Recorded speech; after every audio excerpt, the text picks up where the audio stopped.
Sir काय सांगाल ह्या विजयानंतर एकंदरीतच कशा प्रकारे प्रतिसाद होता आणि ह्या विजयानंतर काय सांगाल? मी प्रथमतः सांगली मिरज कोकण महानगरपालिकेच्या मतदार बंधू भगिनींना सगळ्यांना मी धन्यवाद देईन की आपण विकासाच्या मागे राहून ठाम भूमिका बजावून हा विजय संपन्न करण्यासाठी भारतीय जनता पार्टीला आपण आशीर्वाद दिलेत, त्याबद्दल धन्यवाद. दुसरं धन्यवाद मी कार्यकर्त्यांना देईन. कार्यकर्त्यांनीही अहोरात्र मेहनत केली, सगळी केली, त्याचं हे यश आहे. छोटे मोठे कार्यकर्ते असतील, माझ्या माता बहिणी कार्यकर्ते असतील, सगळ्यांना मी धन्यवाद देईन की आपण जी मेहनत केली त्याचं फळ मिळालं आपल्याला, आपण विजयश्री प्राप्त केली. मी तिसरा आभार मानेन माझ्या पक्षश्रेष्ठींचं, देवेंद्र भाऊंचं मानेन, आपले पालकमंत्री दादांचं आभार मानेन की त्यांनी आम्हाला जिम्मेदारी सोपवली आणि जिम्मेदारीने काम करायला कसं करावं याचं शिक्षण दिलं आम्हाला. त्यामुळं पक्षाच्या चॅनलमध्ये राहून आम्ही जे काम केलं त्याचंही यश आहे.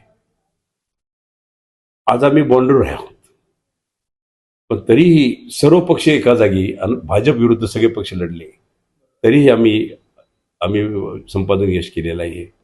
बाकीच्या लोकांचं बघितलं तर काय सीट आले 10, 15, 20, काय 20 पण नाही आहेत, पण 2, 3, 4 अशा सीट आलेल्या आहेत.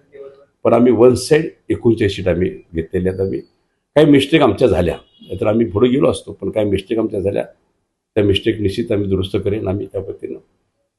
पण एक लक्षात ठेवायचं की आज महाराष्ट्राचंच आपण चित्र बघितलं तर महाराष्ट्रामध्ये देवाभाऊंच्या मार्शनाखाली महाराष्ट्रामध्ये 29 महानगरपालिका आपण लढलो. त्यातल्या जवळजवळ 26 महानगरपालिका ह्या वन साईड ह्या भाजप जिंकलेल्या आहेत.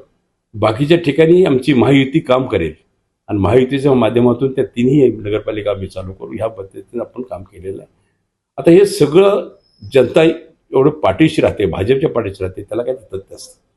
विकास, लाडक्या बहिणी असतील, लाडके शेतकरी असतील, लाडके बंधू असतील, विकास असेल, MSB असेल, रस्ते असतील, पाणी असेल, वीज असेल, आरोग्य असेल, सगळ्या गोष्टी, शाळा असतील, शिक्षण असेल, ह्या दृष्टिकोनातून देवाभाऊंनी खूप ग्राउंड लेवलपर्यंत लक्ष दिलं गेलं आणि ग्राउंडचा माणूस उठला की मला भाजप आणि देवाभाऊ, मला भाजप आणि आमचे पंतप्रधान नरेंद्र मोदी ह्या माध्यमातून हे सगळं मतदान झालेलं आहे, ते संपादन केलेलं आहे. म्हणून मी परत एकदा माझ्या सांगलीकर सगळं मतदार बंधूंचं मी आभार मानेन, धन्यवाद देतो त्यांना की असंच प्रेम आशीर्वाद आमच्या पाठीशी आपण कायम ठेवा. निश्चितच ह्या जिल्ह्याचा विकास करण्यास भाजप कटिबद्ध आहे आणि ते विकास करू. जसा आम्ही जाहीरनामा आपण केला त्या जाहीरनाम्याची कामं आम्ही टप्प्याटप्प्यात संपू, एवढं मी आश्वासित करतो. धन्यवाद सर.